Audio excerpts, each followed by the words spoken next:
Welcome to Chase Thoughts. My name's Chase. Today I'm going to bring you another analysis of the EULCS, the European League of Legends Championship League.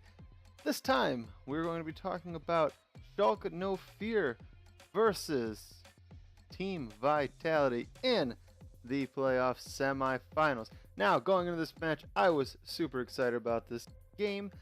Year of the Duck, not outstanding, but also there's just so much hype around a lot of these players. You have the Nuke Duck and Upset Train coming into the station on this map, and on the other side you have amazing carries like amazings on Schalke, but on Vitality we also have some amazing people too. We have people like Kikis, who has just shown a complete evolution, a re-evolution of the team. And it's amazing to look at too going into this match, just thinking about the matchup between these two teams in general, because both of these teams 100% changed in style and direction once they picked up a new jungler. So amazing coming in at the beginning of the split, kind of reset in the team. The team started slow and then they just started rolling and they just took off. Vitality picks up Kikis, and then they lose one match at the end of the split. They only lose one game. They win every other game for the rest of the split after they pick up Kikis. They just looked so strong. I think they were 9-1, so out of 10 games, they only lost one of them, and that includes their tiebreaker matches. And they just looked so strong steamrolling into this match, and it shows why they ended up with the second place seed at the end of the split, actually taking that away from Schalke No Fear. My prediction going into this match kind of followed that same mindset. I was thinking about the most recent games that they had played against each other, which was actually in that tiebreaker series. And in that tiebreaker series, I saw Vitality just kind of outplaying Schalke all over the map. They were pressuring them harder in the early game, and it was just hard for Schalke, at least it seemed it was hard for Schalke, to kind of keep up with that pressure and kind of play their normal early game style that they're known for playing. So that's why I predicted the series before it had played as being a 3-1 in the favor of Team Vitality. Now, going into this match, who was the people that I was looking forward to, or I was really looking forward to make those big plays? And those players that stuck out to me, and I'll start with Team Vitality since they're the people that I actually predicted to win this match. And the first player I was really looking for on their team was Cabochard. Now, while Vizitachi isn't a bad player, Cabochard is a player with a lot of carry potential. I know Vizitachi also has that carry potential hidden within him, as we see him in a lot of tanks, but Cabochard is a player that if you put him on a carry and Kikis can invest some resources into him, he's a character that can just take over a game. We've seen that all the way since back when he was on Gambit, like all the way when he started his entire career through the EULCS. He's always been a player that if you can put him on those carries and you can funnel those resources into him, you can give him some of those resources. He's a character that can press that lane advantage, bring that lane advantage, transfer it into the mid and late game, and just full on carry your team. And that goes straight to my next point, which is Kikis' aggression. Kikis has been somebody that we've seen so far that has put out an amazing amount of aggression towards his enemy junglers. And it's crazy that I've got to stop using the word amazing because I'm thinking about FO4 amazing. SO4 amazing? I never called it SO4 Schalke amazing, I guess. Whatever, amazing. So I should use different words than amazing. But Kikis' aggression, especially against somebody that we've seen to play a lot of tank junglers, if he can be put on a carry and he can put on a lot of aggression early with either his Trundle or his Kindred. Couldn't remember the name of the other champion for a second. And either his Trundle or his Kindred, if he can be put on one of those two and he could put down that early game pressure, snowball out that lead, give some of those resources, and punish Vizitachi, give those resources to Cabochard, and have Cabochard transfer that advantage into the late game, that can be something that's very good, especially if they partner that with Jizuke, who likes to play champions like the Galio that can also roam and put down a lot of map pressure. So if Kikis and Jizuke together can kind of put resources into Cabochard, the three of them can pull out this game. But another person who can also pull out this game and can put huge numbers in for Team Vitality is Attila. Attila is a very good AD carry.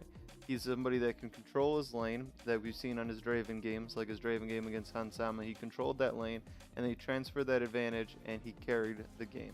That's why I'm really looking forward to him to control and carry. It's not going to be hard. It's not going to be easy, is what I meant to say. It's not going to be easy against Upset, because Upset and Vander are also a very good bot lane combo. But I think that Attila is somebody that can make this happen, especially if Kikis decides to devote some of his time, and Jizuke also decides to devote some of his time to the bot side of the map, and they don't leave it on an island. Looking on the side of Schalke, though, what I really am looking forward to Amazing, if they want to win this series, is from Amazing to match Kikis' aggression. Now, we haven't seen a lot of early game aggression from from Amazing in the past. We saw it in his game versus Splice in the last game where he played Jarvan, but I'd like to see him expand that, expand his own champion pool with, I'm not saying these champions don't exist in his champions pool, but he might be rusty with them. It might be a while since he had played them, but expanding that current champion pool, like that current pool that you're pulling from, champions you want to play, doesn't mean you can't play the other champions, just your current exposure, I guess you could say. Pulling from that current exposure of carries, the things that can transfer those leads in the early game, to Nuke Duck, who can press his lane advantage, which is the next thing I say. Same thing I said for Cab Bouchard. Not to say that Jizuke is someone that doesn't have it on, but if Nuke Duck can have Jizuke's number, can control that lane, he is somebody that we've seen over and over again control the game and carry out a game to win. He's played so many different champions. He's played more unique champions than anyone else in the EU LCS, or probably anyone else in the world right now, not just the EU LCS. He's played so many unique champions. I don't think he's played any champion more than twice. Well, I mean, that probably has changed since he's been in the playoffs. But he's just looked so amazing on everything he's done. And he was a little lackluster in the Splice series, but that definitely doesn't mean that he's going to be that he was lackluster. I'm using like future tense, even though the match already happened and I already seen what happened. But non-biased, pre-analysis. But if he is somebody, we know that he is somebody that can carry despite his performance in this place, and I think he can do the same thing against Jizuke.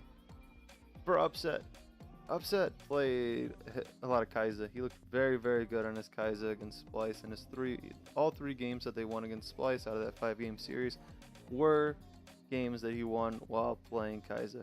Now, Kai'Sa is more of a late game hybrid carry. Rather than him being on the champions like the Kai'Sa, I would much prefer to see him on this game mid game carries. Things that don't need a lot of assistance early. It can straight transfer that power into the mid game. The reason being is that Vitality is so much aggression and so much fight and chaos in the early game that I want Upset click and turn on as early in the game as possible. Because the problem is, if Upset's on like a Kog'Maw or a Kai'Sa where he's just trying to farm it out and reach his power spikes and get to that late game point, the game's already going to be lost before he even gets to that late game point. So that's why I really want him to be on a mid game carry that can transfer those advantages early and can press it through. Now, what actually happened in the series? Now, we know the outcome. If you haven't watched the games yet, you should watch them before listening to an analysis of the 4-game series, because it was a 4-game series. So if you haven't done that, go ahead and look at that now. But spoiling it for you, it was actually 3-1 in the favor of Schalke. 2 times I've made this video where I've showed my predictions of what I thought was going to happen in the series, and both times I got the outcome. I got the team wrong, but I got the series number right. I picked 3-0 in the favor of G2 and ended up being a 3-0 in the favor of Misfits. And now I predicted as being a 3-1 in the favor of Vitality, and it ended up as a 3-1 in the favor of Schalke. I'm getting the games right. I'm not getting the winner right, though. But the main reason that I gave that 1 to Schalke was because I didn't think that it was impossible for Schalke to win.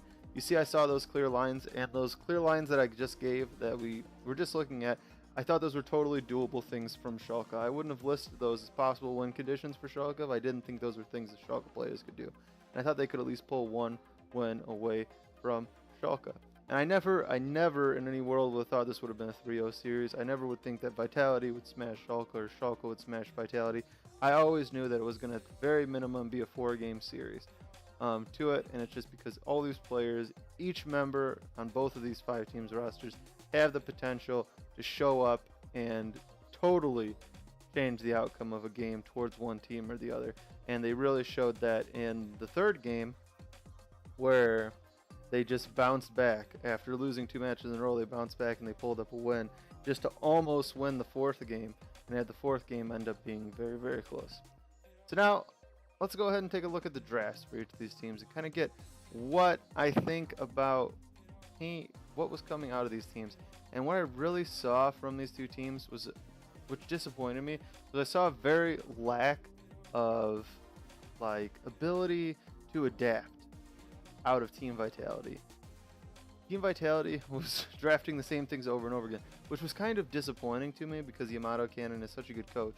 Not to say that Schalke doesn't have a good coach either. Schalke's coach is also very good, and they have an amazing support staff, which showed in this series how well they prepped for this series and how well they placed down that early game aggression. And I mean, getting amazing onto things like the Skarner and the Trundle that he played so well on in this series. I mean, he got caught out a couple times on Trundle. I don't want to talk about his Poppy game.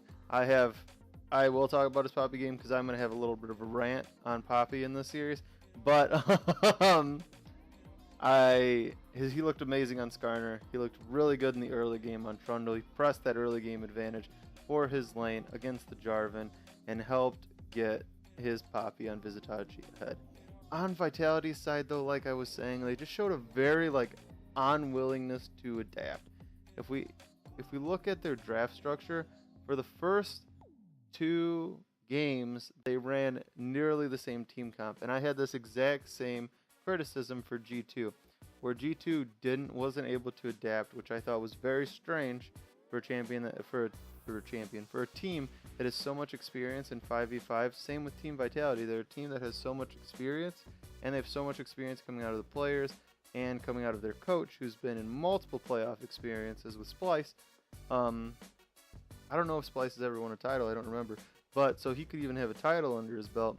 But to throw out the same composition 2 times in a row, and I guess this is the perfect time for my Poppy rant, but picking Poppy support 2 games in a row, I don't like it.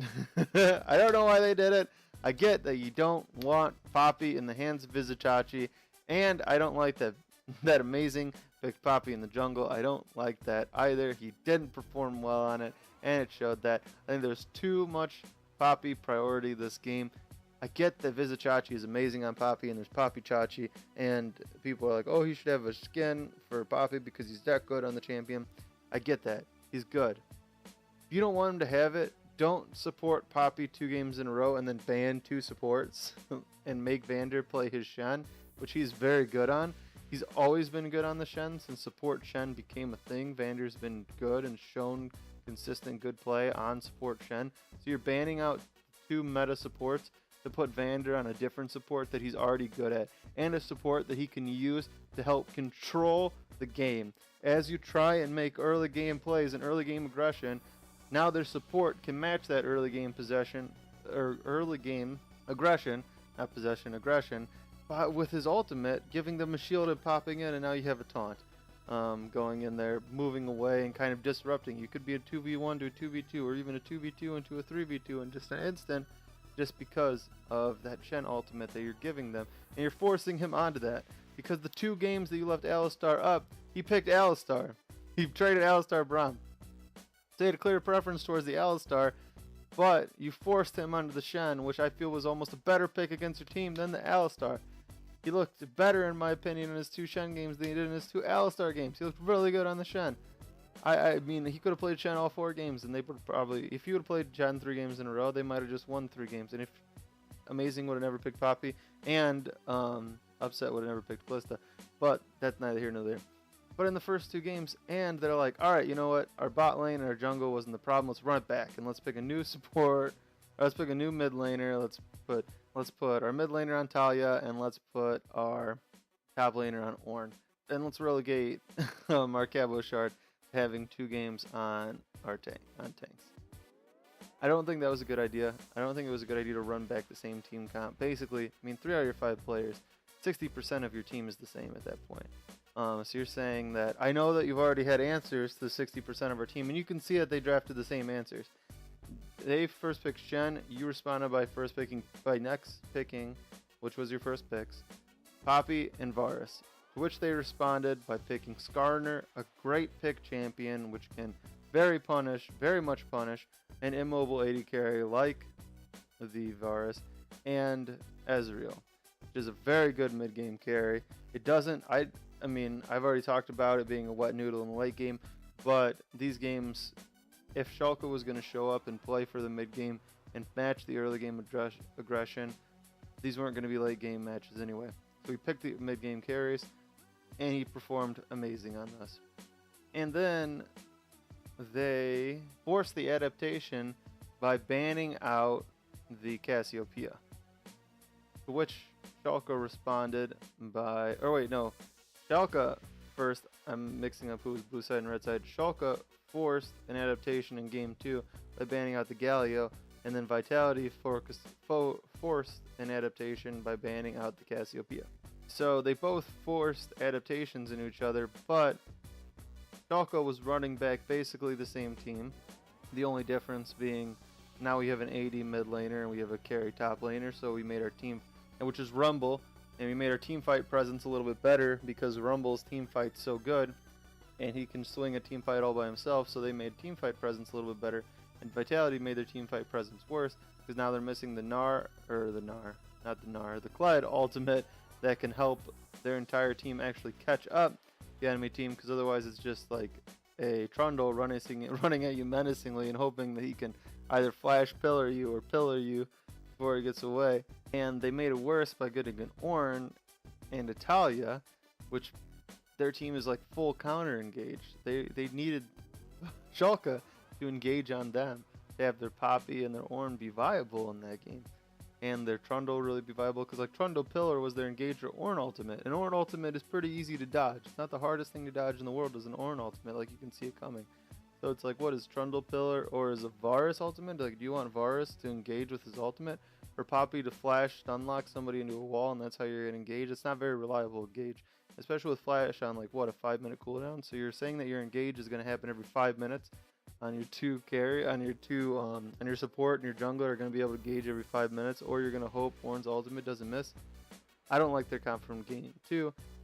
They were forced to adapt. I bet they would have run back the exact same team if Schalke didn't force them to adapt, and they were forced to adapt and they didn't adapt very well. Game 3, they come back and they say, you know what we did for 2 games in a row was bad. We realize that now. And we thought about it. We sat down. We talked about it. Last time we were outside. This time we sat down inside. We were standing outside. It was a little bit hot outside. We weren't really sure. We just said, you know what? I want to get back inside. It's hot. Run it back. Game 3, we actually sat down. We had a discussion inside. The air conditioning, got rid of all the sweat that was clogging my brain. And I'm being way too harsh right now. But for a comical standpoint, I'm being a little too harsh. But I feel like I sound really harsh. But they said, that's not working. Change it. Get rid of the support bans. Why are we banning supports? Vander's good on Shen. They realized that. Get rid of the support bans. The only thing we're doing is denying ourselves Braum. Bam. Give themselves Braum. And they changed, and they're like, we're going to ban out the Skarner, and we're going to ban out the Ezreal. Great adaptation. You got rid of upsets, early mid-game champion, forcing him on something else, and you got rid of the great pick potential, early game pressure and pick potential that Skarner was giving amazing. Awesome. Great job. You banned that out. And then you pick up Kindred. Cool. You have Kikis on a carry that he's performed very well on. The exchange, though, is that now you're giving the possibility of having Vizicachi on his Poppy. And then Upset picks Kai'Sa. I don't like this Kai'Sa pick. The reason I don't like this Kai'Sa pick is Upset is very good on Kai'Sa. I don't like this pick because now he's opening the door for Vitality to counterpick his Kai'Sa.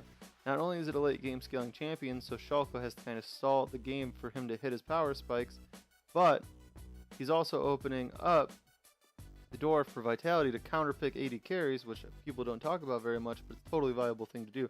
There's some 80 carries that just do way better than other 80 carries in lane matchup, and can make it very difficult to lane against. And Draven, it's very hard for Kai'Sa to lane against Draven. Draven is, I played that matchup, that's a difficult matchup. It's not a fun matchup to be in. So they put him in a position where he's like, you're gonna have to counterpick that counterpicks the Draven, which they knew he played. They knew he played Draven. It wasn't a surprise that he played Draven.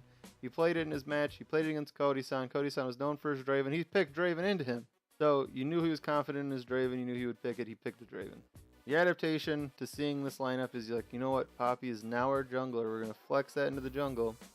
We're going to grab Cho'Gath to counter the Scion, which became a nothing lane. And we're going to grab Aurelia blind pick because it did good in the second game, which Jizuke picked Galio into. Galio, in my opinion, is not a good matchup into Aurelia, so that was kind of weird counter pick. But it did give him the potential. They did give him a strong front line and the potential to impact the overall map. Game 4, they win Game 3. Game 4 comes back, and again, Vitality says if it ain't broke, don't fix it, run it back. I mean, just look at their Game 1, Game 2, Game 3, Game 4. Look at, like, between Game 1, Game 2, and Game 3 and Game 4. Look at how many champions they have now. The only difference is Game 4, Schalke made the adaptation and said, we played blue side 3 games in a row. We pick red side this game, and we're going to use this adaptation to get a counter pick on our AD carry, to get a counter pick on our mid laner, and to get a counter pick on our top laner. They first pick the Braum. Trundle gets taken away. They use their bans to pinch. They use their phase 1 and phase 2 bans to pinch the jungle role because the jungler doesn't get picked on the first rotation, in the first half of the rotation. Attila picks Draven early, confident in it, thinking that Upset's probably going to go back to his Kai's again. Upset instead goes into his Jhin, picking himself what ends up to be a favorable matchup. I wouldn't instantly think that's a favorable matchup or know that that's a favorable matchup, but for Upset it clearly was, and Upset showed that throughout the game just how well he played on that Jhin. With Kikis's jungle champion pool pinched, we saw with the Skarner ban, the Olaf ban, Trundle picked away, Kindred banned, and Camille ban, we see just how far back Kikis was actually pinched down. And now, I don't think we've actually ever seen Kikis play Camille, but I'm assuming that seeing Kikis on so many different carries, that Kikis does play the Camille, and that's why the Camille was banned. But, I mean, it was also a ban towards Cabochard, probably trying to force him on the Draven, but we saw just how pinched Kikis' champion pool was at that point. And with that, they were like, well, an AD carry worked in Game 3, let's pick another AD carry jungler, and let's pick the Graves. The Gragas was still available. I know Gragas and Jarvan, if Jarvan was what they were going to pick for the top lane, they have some anti-synergy, but I would assume that Kikis is a good enough player to not invoke the anti-synergy, and then that'd give them a second engage tool besides just the Jarvan ultimate. And having picked Jarvan right there, you now are opening the door to a Poppy counter pick, being able to counter this flag and drag with the Poppy because you didn't ban out the Poppy. You were so worried about the Poppy in Games 1 and Games 2, and you never banned it. You never banned it. More of my Poppy ranting. If you're that worried about Poppy that you had your support learn it, your jungler learn it, and your top laner probably learned it too. Cabochard probably learned it too, even though he never showed it. But you probably had 3 people learn how to play this champion so you can deny it from Vizicachi. Why would you just ban it? That's so much effort you're putting into picking away a champion because you don't want to have it be a ban slot. Phase 2 ban. At that point, you're like, you know what? We're probably going to pivot into the Jarvan. Instead of the Cassiopeia, just go ahead and ban the Poppy. Ban the Poppy. Do it. I mean, I guess it's like, what of the other 5 bans you do? Or don't ban Ezreal. Just don't ban the Ezreal. I mean, Draven Ezreal isn't a bad match on either side. I mean, he might have still picked Jhin, so if you wanted to pick the Draven, I don't think that you would have been worried about facing the Ezreal with Draven. Ezreal's more of a poke composition, mid-game carry, and he doesn't scale as well as Draven in the late game. So, drop that ban and ban the Poppy. Get rid of the Poppy. If you're that worried about the Poppy, just get rid of it. Poppy was picked all 4 games. That's one of my biggest complaints in this. There just seems such a lack of adaptation. I mean, between games 1 and 2, and then games 3 and 4. I get that between game 3 and 4, they're coming off of a win. But if you won a game, and then in game 4, you're picking it into counters. In game 1, or in game 3, I mean, You had the counter picks. You picked your AD carry after theirs. You picked your mid lane after theirs. The only thing that you showed them was your top laner, but at that point you probably thought the Poppy was top lane. So at that point you probably thought you were picking your top lane after their top lane too, but they pivoted into Cho'Gath. So at that point you picked a good composition in game 3 when you knew what the enemy was picking in each role, and you were basically counter picking each role. Game 4 you tried to basically run back a very similar composition, with the only difference being a Jarvan carry engage compared to a carry Scion, because you built lethality Scion. So carry Scion engage compared to a carry Jarvan engage. So you built a very similar composition, but now you're picking that similar composition into the enemy's counters, because now the enemy team sees your champions, and they can pick a champion into that instead of you seeing their champion and you being able to pick a champion into that. You're giving them the counters, and then you're running back the same game. It was a close game. You almost pulled it through. It'd be a better adaptation if you pulled it through, of course. I'd be praising it probably more if it would have won the game. But still, it just seemed like a lack of adaptation throughout the series. It seemed like their red side play compared to their blue side play. That's probably one of my biggest complaints about this game. This allows me to kind of go straight into and I'm going to start with the good stuff. What did I think of Schalke's play throughout the games? And I'm going to highlight their entire team. Their entire team played great. Vizicachi showed up, Amazing showed up, Nukeduck showed up, Upset showed up, and Vander showed up. Vizicachi's carry potential was great. It was almost a returned form of his carry potential. Not to say that he ever lost his form, but he was definitely showed up good. He showed up amazing on his tanks and outside his tanks.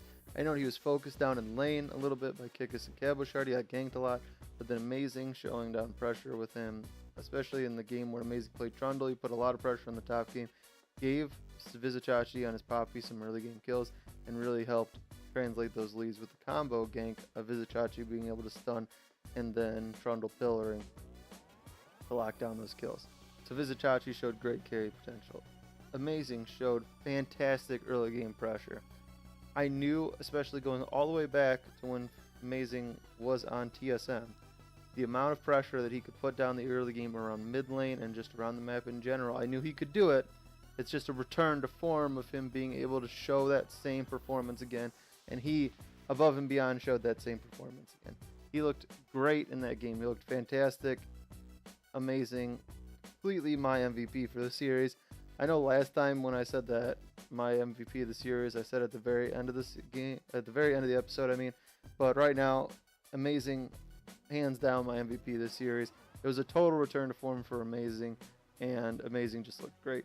Same thing with Nukeduck. Nukeduck has always been somebody who's been consistent. Even when he's on a team that's doing poorly, he still looks good. But and I put Year of the Duck there because Nukeduck in this game looked great, and he is in his first finals 5 years, since all the way back when he was on Lemon Dogs and they won the split and he went to Worlds. Now he has the opportunity to go to Worlds again and be in another first place team. 5 years in the making. Nukeduck has looked consistent over those 5 years, but even throughout those 5 years, I don't think that we've seen him carry as hard as he's been able to carry on Schalke. He's looked amazing. He's definitely, in my opinion, been, if not the best, it'd probably be him and Caps that are incoming, because Caps has looked amazing on Fnatic. But it's probably, in my mind, it's him and Caps are the two best mid laners right now in Europe.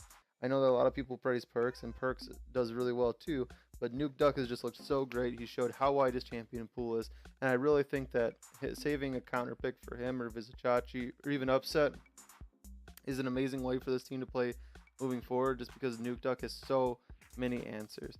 Just about any pick that anyone picks, Nukeduck probably has some crazy pocket pick counter to that pick, and he's just played so well. Upset, he had amazing mid-game control. He transferred his leads.